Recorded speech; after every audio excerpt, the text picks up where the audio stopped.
ಕ್ರಿಸ್ತೇಸುವಿನಲ್ಲಿ ಪ್ರೀತಿಯುಳ್ಳ ಸಹೋದರ ಸಹೋದರಿಯೇ, ನಿಮ್ಮೆಲ್ಲರಿಗೂ ಪ್ರಭು ಯೇಸು ಸ್ವಾಮಿಯ ಹೆಸರಿನ ಮೂಲಕವಾಗಿ ಈ ಒತ್ತಾರೆಯ ನಮಸ್ತೆ. ಈ ಬೆಳಗಿನ ಸಮಯಕ್ಕೆ ಆರಿಸಿಕೊಂಡಿರುವ ದೇವರ ವಾಕ್ಯದ ಭಾಗವು ಅದು ಆದಿಕಾಂಡ 1ನೇ ಅಧ್ಯಾಯ 5ನೇ ವಚನ. ಅಲ್ಲಿ ಹೀಗೆ ಬರೆಯಲ್ಪಟ್ಟಿದೆ: ಹೀಗೆ ಸಾಯಂಕಾಲವೂ ಪ್ರಾತಃ ಕಾಲವೂ ಆಗಿ ಮೊದಲನೆಯ ದಿನವಾಯಿತು. ಹೀಗೆ ಸಾಯಂಕಾಲವೂ ಪ್ರಾತಃ ಕಾಲವೂ ಆಗಿ ಮೊದಲನೆಯ ದಿನವಾಯಿತು.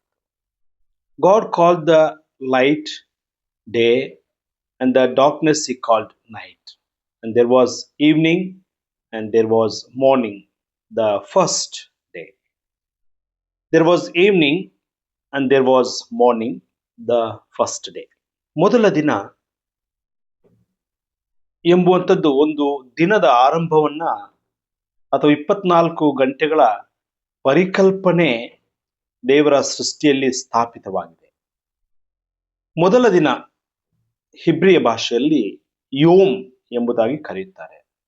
ಯೋಮ್ ಎಂಬುದಾಗಿ ಹೇಳುವಾಗ ಹಗಲು ಮತ್ತು ಸಂಜೆ ಇವೆರಡನ್ನೂ ಒಳಗೊಂಡಿದೆ. ಸೂರ್ಯಾಸ್ತಮಾನದಿಂದ ಸೂರ್ಯೋದಯದವರೆಗೆ 24 ಗಂಟೆಗಳ ಕಾಲಚಕ್ರವನ್ನ ದೇವರು ಸ್ಥಾಪಿಸಿದವನಾಗಿದ್ದಾನೆ. ಸಂಜೆ ಮತ್ತು ಬೆಳಿಗ್ಗೆ ಸಂಪೂರ್ಣ ಸೃಷ್ಟಿಯ ನಿರೂಪಣೆಯನ್ನ ಇದು ವಿವರಿಸುತ್ತದೆ.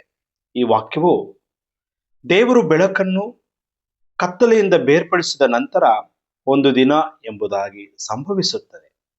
ದೇವರ ವಾಕ್ಯ ಹೇಳುತ್ತದೆ, ದೇವರ ದೃಷ್ಟಿಯಲ್ಲಿ ಒಂದು ದಿನವು 1000 ದಿನಗಳಂತೆ, 1000 ದಿನಗಳು ಒಂದು ದಿನದಂತಿದೆ. ಅಂದರೆ ಒಂದು ದಿನ ಎಂಬುವಂಥದ್ದು ದೇವರ ದೃಷ್ಟಿಯಲ್ಲಿ ಒಂದು ಯುಗವಾಗಿರಬಹುದು ಎಂಬುದು ಅನೇಕ ದೈವಶಾಸ್ತ್ರ ವಿದ್ವಾಂಸರ ಅನಿಸಿಕೆಯಾಗಿದೆ.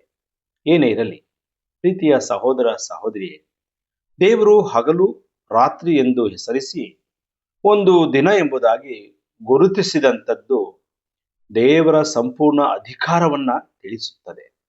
ಅಂದ್ರೆ ಒಂದು ದಿನದ ಗಡಿರೇಖೆಯನ್ನ ದೇವರು ತಾನೇ ನಿರ್ಮಿಸಿದವನಾಗಿದ್ದಾನೆ. ದಿನದ ಎಣಿಕೆಗಳು, ದಿನದ ವೇಳಾಪಟ್ಟಿಗಳು, ದಿನದ ಸಂಖ್ಯೆಗಳು ಇವೆಲ್ಲವುಗಳನ್ನ ದೇವರು ನೇಮಕ ಮಾಡಿರುವಂಥದ್ದು. ಇನ್ನೊಂದು ಮಹತ್ತರವಾದಂಥ ದೈವಶಾಸ್ತ್ರದ ಬೆಳಕು ಇಲ್ಲಿ ಚೆಲ್ಲಲ್ಪಟ್ಟಿದೆ. ಅದೇನೆಂದರೆ ಸಾಯಂಕಾಲವೂ ಪ್ರಾತಃ ಕಾಲವೂ ಆಗಿ ಮೊದಲ ದಿನವಾಯಿತು. ಸಾಯಂಕಾಲವೂ ಪ್ರಾತಃ ಕಾಲವೂ ಆಗಿ ಮೊದಲನೆಯ ದಿನವಾಯಿತು. ಅಂದರೆ ದಿನದ ಆರಂಭ ಸಾಯಂಕಾಲದಿಂದ ಪ್ರಾತಃ ಕಾಲಕ್ಕೆ ಸಾಗಬೇಕು. ಅಂದರೆ ತಮಸೋಮ ಜ್ಯೋತಿರ್ಗಮಯ ಎಂಬುದಾಗಿ ಹೇಳುವಾಗ ಕತ್ತಲೆಯಿಂದ ಬೆಳಕಿನೆಡೆಗೆ ಚಲಿಸಿದಾಗ ಮಾತ್ರ ಅದು ಒಂದು ದಿನದ ಲೆಕ್ಕ. ಈ ವಾಕ್ಯದ ಸಂದೇಶ ನಾವು ಕೂಡ ನಮ್ಮ ಬದುಕಿನ ಪಾಪ, ಅಶುದ್ಧತ್ವ, ಇಂಥ ಕತ್ತಲೆಗಳಿಂದ ಬೆಳಕಿನೆಡೆಗೆ ನೀತಿ, ಧರ್ಮ, ನ್ಯಾಯ ಎಂಬಂಥ ಬೆಳಕಿನೆಡೆಗೆ ಸಾಗಲು ದೇವರು ನಮ್ಮನ್ನು ಕರೆಯುತ್ತಾ ಇದ್ದಾನೆ. ರಾತ್ರಿಯಿಂದ ಹಗಲಿನೆಡೆಗೆ ಚಲಿಸಲು ನಮಗೆ ಒಂದು ಪಂಥಾಹ್ವಾನವಿದೆ.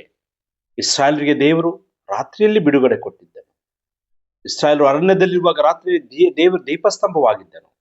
ಕ್ರಿಸ್ತನ ಪುನರುತ್ಥಾನ ಇನ್ನೂ ಮೊಬ್ಬಿರುವಾಗಲೇ, ಅಂದರೆ ಆಧ್ಯಾತ್ಮಿಕ ರಾತ್ರಿಯ ಹಿಮ್ಮುಖವಾಗಿ ಬದುಕಲು ದೇವರ ವಾಕ್ಯ ನಮಗೆ ಕರೆ ಕೊಡುತ್ತದೆ. ಪ್ರೀತಿಯುಳ್ಳ ದೇವ ಜನರೇ, ಈ ಸಂದೇಶ ದೇವರ ಯೋಜನೆಯಲ್ಲಿ ಪರಿಪೂರ್ಣವಾದಂಥ ದಿನವನ್ನ ತಿಳಿಸುತ್ತದೆ. ಪ್ರತಿದಿನವೂ ನಾವು ದೇವರಿಗೆ ಹೊಣೆಗಾರರಾಗಿ ಜೀವಿಸಬೇಕು. ದೇವರು ಕೊಟ್ಟಂತ ದಿನದಲ್ಲಿ ನಾವು ಕತ್ತಲೆಯಿಂದ ಬೆಳಕಿನೆಡೆಗೆ ಸಾಗಬೇಕು. ಆಮೇನ್. ಪ್ರಾರ್ಥನೆ ಮಾಡೋಣ.